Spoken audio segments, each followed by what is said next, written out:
we're live. Welcome to Third Coast Sports TV. I'm your host, Wink, and today we're going to be discussing the final mock draft for the Houston Texans 4.0. I want to welcome everybody. It's been a long time since I went live. Welcome everybody, Texans fan or not, fan of any other team. Feel free to come through. Subscribe to your boy, Third Coast Sports TV. What's going on, Professor Drue? Been a long time coming, bro. Been a long time coming. Let me know if you guys can see everything on the screen as far as, all the little mock draft stuff, and let me know if y'all can see all the other little graphics and stuff I got on the screen, because it's not showing on my end.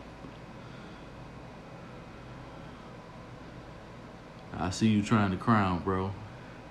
Queen's flip. Fuck out of here. What's going on, B-Shell? Going to miss draft tonight.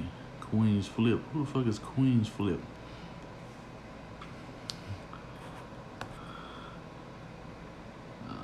Let's go ahead.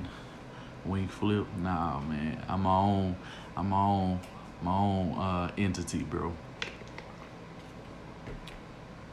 I see we got 3 people in here so far. I don't know why all of the my graphics and stuff not popping up. Y'all let me know if y'all can see like the draft picks and stuff like that all on the board, because I do not see it. Sound and visuals are gravy. I appreciate it. Do you see the visuals? Tell me what y'all can see.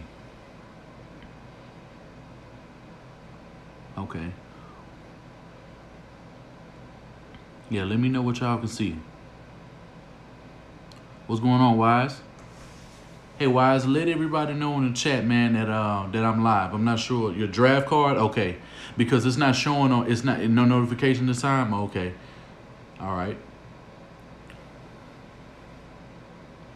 The draft card, I don't see it. I don't see it on my end, but regardless of all of that, we're going to go ahead. We're going to wait for a few more people to go ahead and get in here. I just wanted to make sure that everything was kosher, man. It took me a little while to get this one up. A couple of videos have already been put out by me. One I did that was like 5 minutes long. I didn't even know that, because I'm on a totally new app, because Streamlabs does it totally different. It's hard to read due to the small size. I had enlarged it.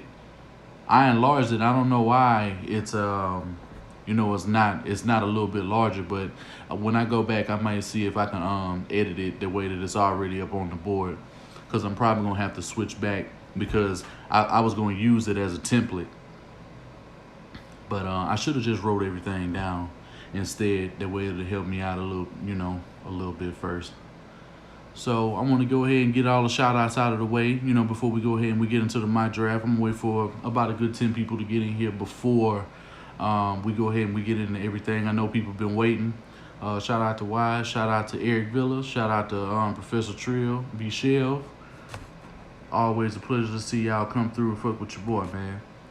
Always a pleasure. Trust me, I appreciate it.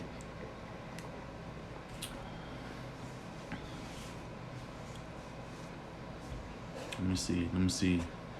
Don't use the earphones ever again. Sound is A1 now. I mean, I don't need it. It wasn't necessary. It wasn't the headphones. It was like the speaker. But like I said, it was probably the app that I was using. What's going on, J-Pack? What's going on, J&J? Ray, what's good? I'm glad the sound quality and everything's doing. That's one thing I can probably say about the Streamlabs. The quality, for my sound is coming through a hell of a lot better. I was trying to do like an upcoming event that way I could go ahead and have a couple of things, but it's not like I can just sit in an event without it automatically going live. That's one of the perks for the YouTube app over this particular app. I'm gonna wait for like 4 more people to go ahead and get in here, and then we'll go ahead and get into the mock draft. Wink looking like Jeezy in the thumbnail. What's going on, man? What's going on, Honcho? We live for the night? We straight for the night? We doing a show? We doing a regular Wink Wednesday tonight, or what we doing? What's good? Can't wait to see your picks. Man, I appreciate it, H-Town on Sports 96. We're going to go ahead and we're going to get it. I didn't make no trades. I didn't do anything. I just went straight up just with the picks that they got right now, because, last couple of weeks, when I would post something just to show people how to get their grades much higher, everybody was like, oh, it's not realistic and this and that. So I did a realistic draft. And, that's what we'll be discussing tonight. Some of y'all favorite picks might have been taken. Some of the guys I had just barely missed out on. So, y'all just going to have to bear with me. A lot of the guys that I would have wanted couldn't get. So, if the Houston Texans don't do the right thing in this upcoming draft, it looks like we're going to have to do a lot of settling. So, let me see something really quick. Okay, there we go. Now I can see it. All right, this is what I need. Okay, I'm not gonna wait. I'm gonna probably just go ahead and get on straight on into it. I'm not even gonna. Oh, you doing a Rockets pregame in the channel if you're down? Yeah, I'm down with that. I'm down with that. Wise was still supposed to be in there too, right? Because I just seen you reach out to the chat. You just took it out, bro. I've been bald since December. It's just my thing. I just didn't feel like wearing no hat today. I've been bald since December. Wifey wanted me to take it off. I took it off. My shit clean, though. You know what I'm saying? Don't get it. Yeah, man. I mean, my shit clean, though. You know what I'm saying? Yeah, I ain't like it at first, but I didn't grown to it now. So we're gonna go ahead and we're gonna get it. Not to have a draft card. Oh, I ain't know what you was talking about, Trill. Yeah, I got it up. Are y'all able to see it? The draft card? Yeah, I got the draft card up on my end. I had to go to the editor. This little app is going to take a little bit of me getting used to, but I'm glad I can see everything. So, okay, you got a meeting for 5 to 5:30. I'll go in with you tonight, Honcho. All right.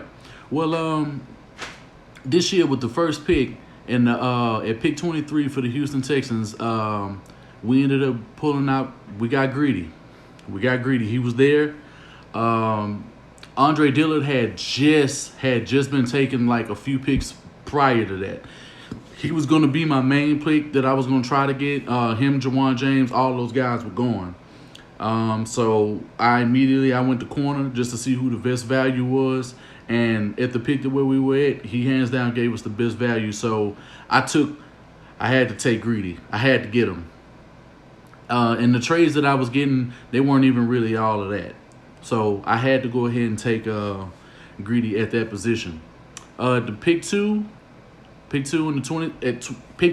in the second round, I took Greg Little. I knew we needed a guard, because he was flexed out at 2 positions. I was looking to get like a guy like Chris Lindstrom. They had a couple other guys. The only guys that they had remaining left, I want to say, was like Yannick Kajuste. They had Bo, Ben Schwal. They had a few other guys, but I just felt like Greg gave us a little bit more than what we needed at this point in time. And considering the Houston Texans value this type of skill set, him being able to play 2 different positions was another reason that I took him. An offensive tackle that I took at the very next pick was David Edwards from Wisconsin. He's a good pick. I want to say he's a left guard. I want to say he is. But we needed to show up and make sure that we had more depth at the offensive tackle spot. Not sure regarding, with Mike Devlin, and I'm taking into consideration that, these guys could come along. But I feel David Edwards has a good enough skill set because you still had guys like Michael Dieter and a few other guys who were still on the table who I felt that we could have got. But I think at this point where I was drafting, we needed to go ahead and get somebody like David Edwards to go ahead and be in the mix. The very next pick in round 3, at pick 22, I took Justice Hill from Oklahoma. We're going to need to go ahead and show up, and I think we're going to end up have to really be a running back by committee this year. So Justice Hill at this point, he was probably better than anybody else we had. The only guys that I think that were left at the point in time, I think Travion Mullen was gone. I want to say... not Travion Mullen. Y'all know Travion from Texas A&M. Y'all know who I'm talking about. The only people I want to say that were left were like Benny Snell. It was a couple of other guys that were good, but I just felt like he was the best running back left on the board at the time for the Houston Texans. So we went with Justice Hill in round 3. In round 5 at pick 23, I took the outside linebacker from Notre Dame, Drue. Tranquill. I took him. I don't really know much about him, but the fact that when I was looking at some of the guys who were left, on the big board, I took him because not only do we need depth at outside linebacker, depending on what they end up doing schematically this offseason. This offseason, I took in consideration the fact of the school that he went to. I love Notre Dame prospects. They always flourish. They know how to play guys on the defense. They know how to play guys on the O-line. They just know how to play. So because of the way that Notre Dame play as a coach is the main reason why I took Drue Tranquill. If anybody has any information on it that you would like to relay to me about this prospect before, tomorrow's draft, feel free. The next pick that I took in the 6th round at pick 22 was Jordan Brailford, defensive end from Oklahoma State. I don't know much about him either. I was looking for safeties, but I didn't see anybody of any real value. This was a hard draft because a lot of the guys that I was really looking for were like already gone or were like just taken. So this draft is pretty much going to be dog eat dog. And looking at where we're at on draft boards in terms of these mock drafts, it's not looking real good unless I would have done some trades for me to get some of the guys that people are suggesting in the chat right now. As far as defensive end goes, we're going to need some depth there too. So I ended up getting Jordan Brailford from Oklahoma State. Last pick for the Houston Texans. Plenty have suggested that we get another wide receiver. Well, I got one that Deshaun Watson is extremely familiar with, and that's Hunter Renfrow from Clemson. This man has a great skill set, sure hands. He's a little bit on the smaller side, but he's very quick. He's able to get in and out of breaks, and he's a good slot safety, to go along with other guys that we can mix and match with. So I really feel that Hunter Renfrow, especially with the familiarity that he has with Deshaun Watson, he's going to be able to come along and thrive at almost instantly. I don't really see, and I see a situation where if he doesn't have a place to stay, Deshaun Watson will let him stay with him, and they would go over film and make sure that everything is on the up and up and that he's learning the NFL game. But as it stands right now, I didn't make any trades, didn't do anything. I just kept it straight as is because I wanted to be able to see what I would be able to pull off with no trades. But as I went over right now, which picks are you guys really feeling? Let me see if I can get everything straight for y'all. And they can line them up in the backfield and cause matchups. So they absolutely can. They absolutely can. If he was to motion out and the linebacker and he has to get a dude wide. And I really feel that's a thing that they really need to do a hell of a lot more because they really don't use that H-back position like they should. And it's unfortunate that they do it like that. But it's the Houston Texans we're talking about. B-Shell and Little, you feeling those picks? That's who you feeling, B-Shell?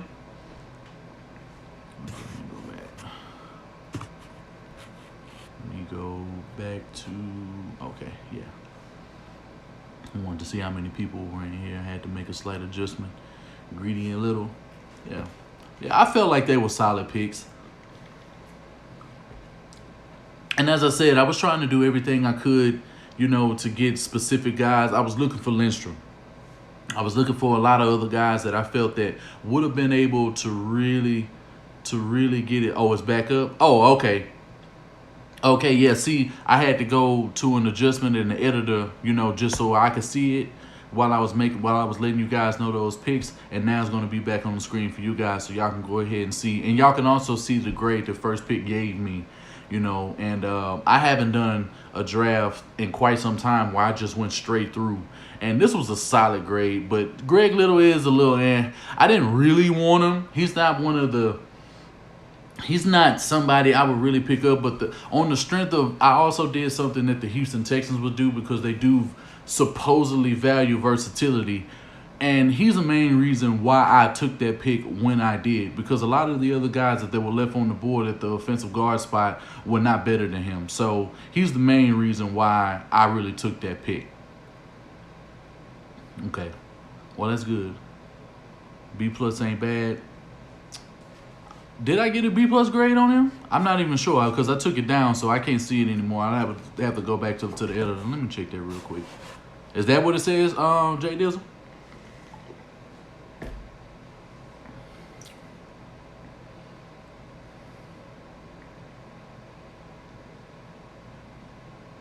figured it'd be a little bit more people in here because the first one I went in, people flew in this bitch. I didn't even know. I just kept seeing numbers go up, and I didn't even realize I was live that whole damn time.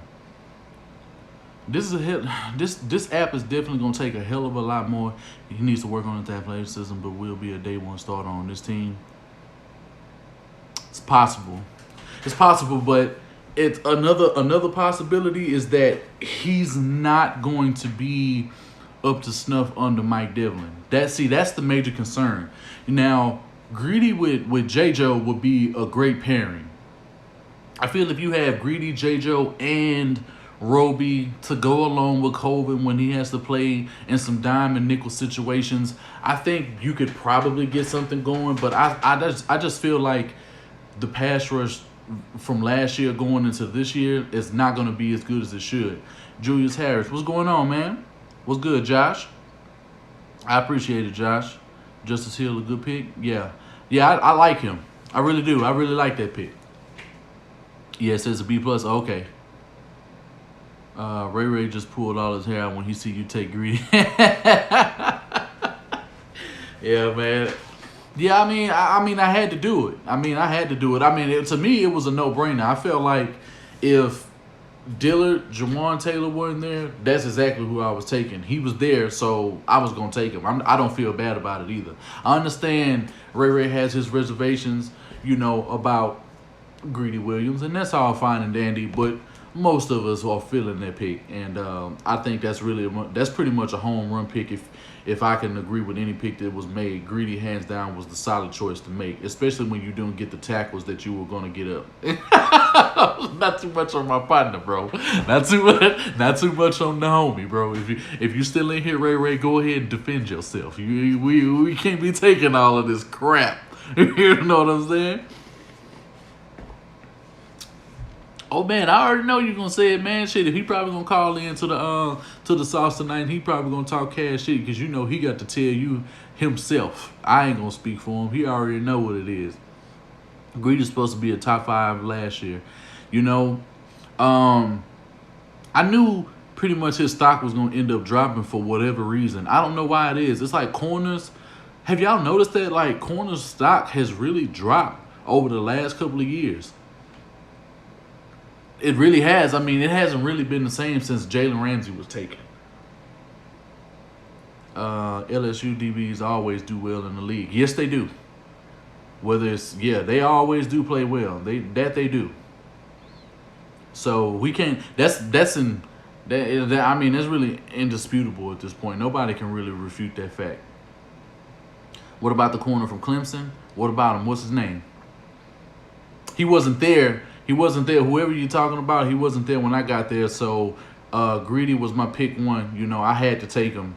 And don't feel bad about it. I'm going to sleep like a baby if they make that pick. Because if tomorrow night, if he's there and they end up taking him, yeah, Josh Jackson, Isaiah Oliver, Duke Dawson. You know what I'm saying? So, that is a very good point, H-Town Sports. That's a very good point. You had all of these guys who fell all over the point. You talking about Justin Reed, Ronnie Harrison. All kind of guys. Like Taylor Rapp. I would have loved to take him, but I wasn't really focused so much on the safeties probably as I should have been. But I think had I really gone through the list, because I was looking at key positions going at certain parts for this draft, because we needed guards, we needed tackles, and we definitely needed a lockdown corner. So this is why I took him when I did. And it's all good, Berkeley Boss, man. You ain't really missed too much. I only been live for close to 20 minutes, you know what I'm saying? I just concluded the draft, but I have the draft, all of my selections, in the right corner on your end. So you should be able to see, how everything is going. My connection or anything like that hasn't really lagged because I'm looking at my frames per second, and they've been pretty average between 29 to 30 frames per second. You know what I'm saying? As far as the 30 megs or 15. If he falls to 20, they should be making a call to move up. I can see it, but I don't really see, them moving up. I don't really see any of that. I don't see them moving up. I see them moving back potentially. But I was saying that months ago. I really feel like the best move, if you don't get one of the top 3 players that you can get. I got 5G. I got 5G. I got 5G and a regular connection. I don't know exactly which one I'm on right now. I might be on a 5G. I might go on a 4 because depending on where I am in this damn house, it fluctuates and it just catches whichever one that it can.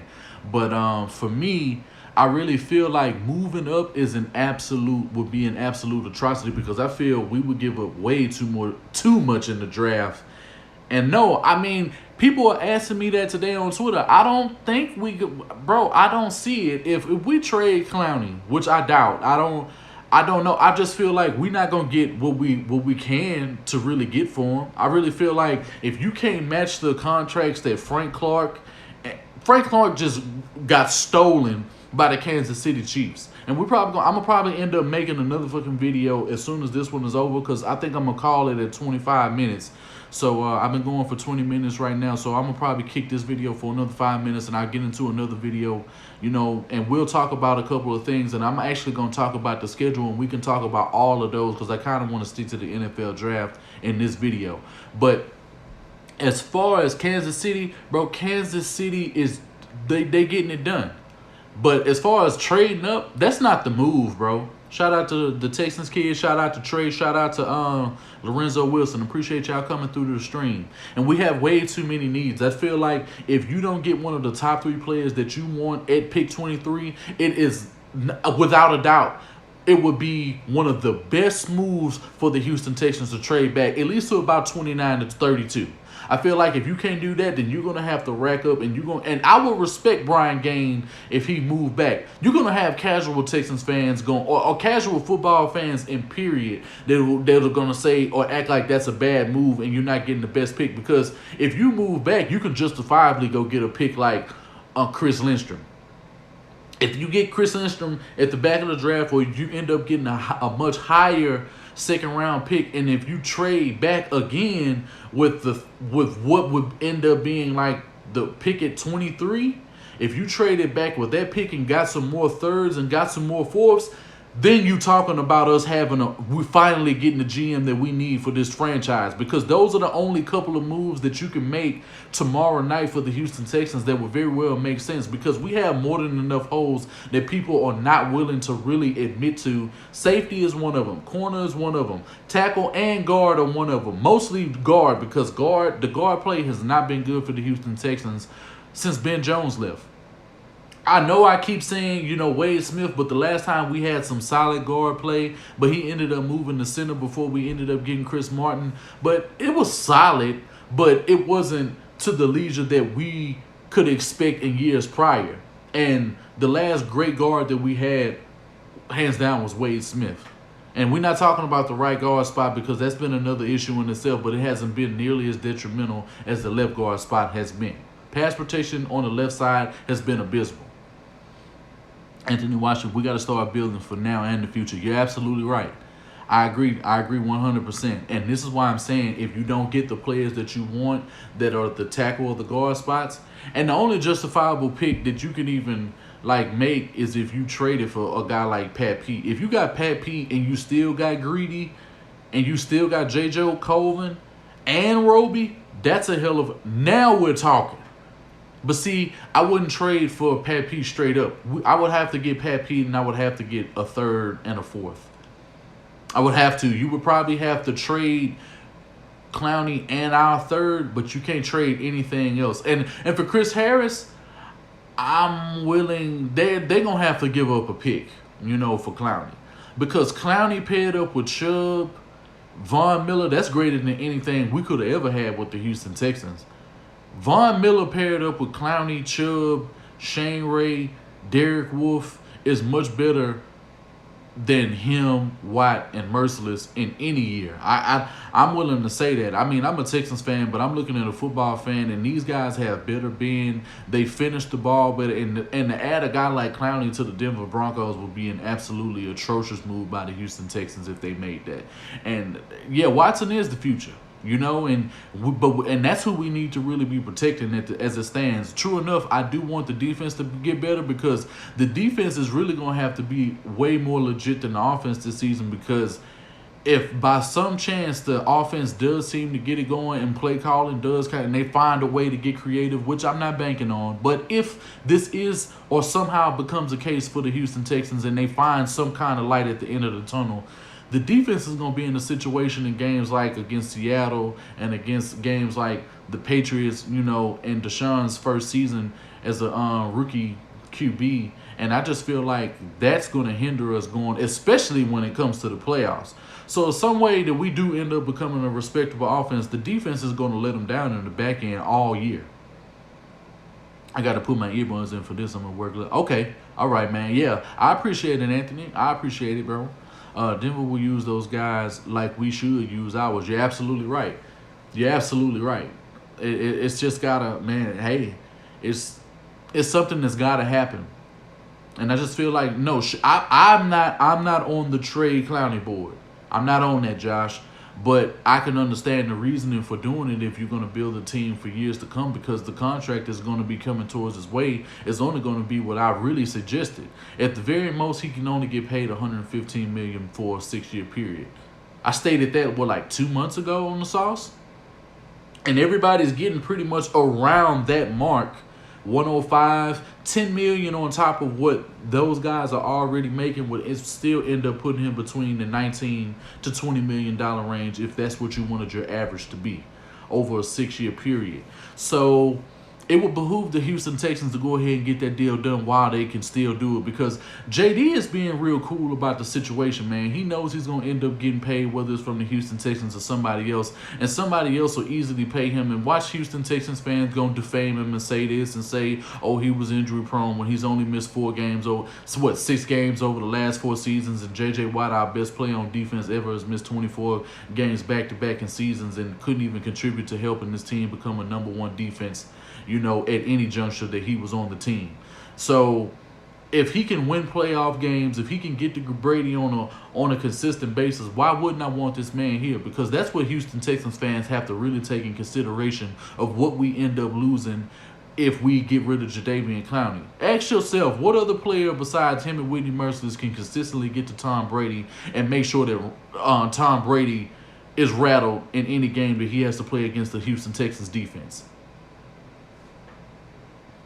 Is it that much of a sacrifice to pay this man between 110 and 115 million over an overall contract? I know people are going to make the case, oh, he hasn't played up to J.J. Watt standards, but actually he has. He just hasn't had the sack production. Last I checked, Jadeveon Clowney contributed to a #1 overall defense. J.J. Watt has not. So I'm willing to make some concessions that both players, they're great in their own right. But with what you have going with Jadeveon Clowney going into the next 6-7 years of his career with the Houston Texans is going to be paramount. J.J. Watt will not be here in 6 to 7 years. Jadeveon Clowney could be if they decide to pay him. But it's always a what if. It always is a could we do this, could we do that. If they do what they're supposed to do, this wouldn't even be a problem, and Houston Texans fans could take a break off of the Houston Texans. But because we're upstanding guys and we have to put the truth and tell fans what they need to hear versus what they want to hear, it's sad to say, if the Texans do make a trade, it's going to be, I guarantee you, the other team is the ones who are going to come out on the better end of that trade, and we're going to trade them away for peanuts. Now, I won't say Robert Quinn, because Robert Quinn had outstanding bend. Outstanding bend, especially in that 2013 season.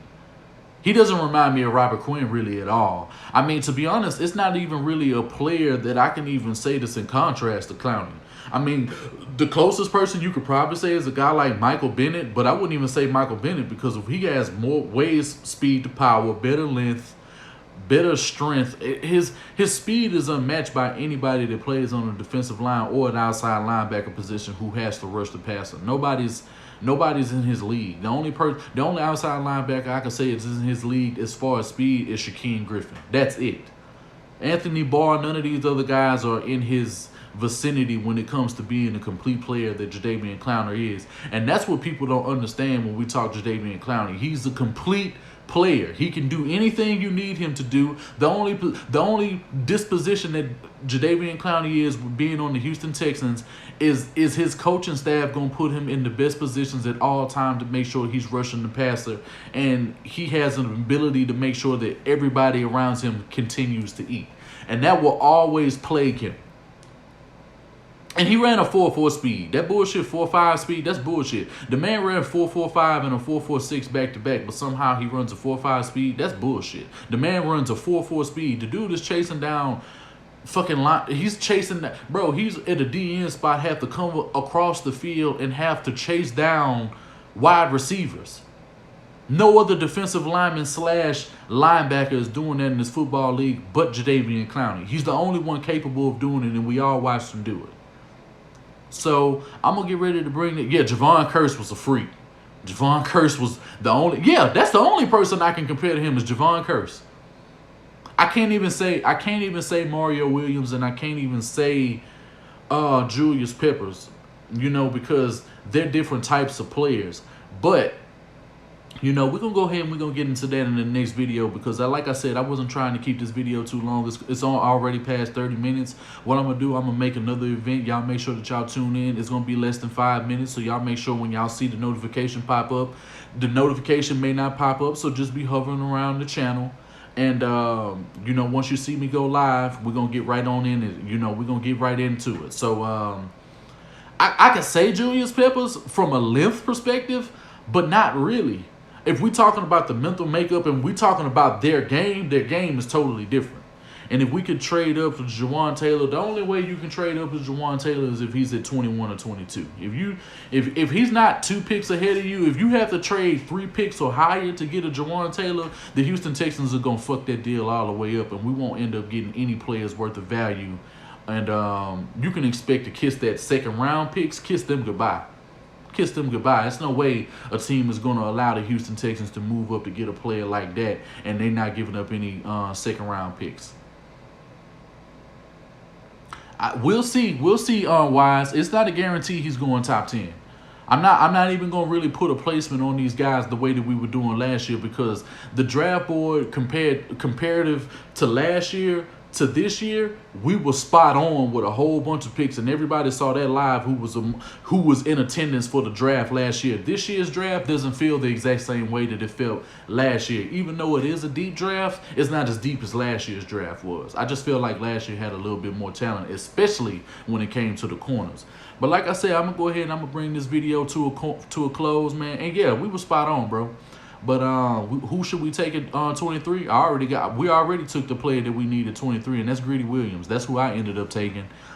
He was there. Oh man, Ezekiel Ansah is visiting the fucking Ravens. Come on, bro.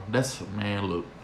See, all this news and all these things that happen around the NFL, and the fucking Houston Texans aren't doing anything, and I'm getting notifications on my phone from Ian Rappaport. Not me specifically, but he's just tweeting shit out, because I don't want nobody to say, oh, Ian Rappaport is sending wink tweets, because, Houston Texans fan will take shit that you say and run with it, and, you'll end up on the radio or all these blogs, around town, and people will try to discredit you. So you got to watch what you say around certain people.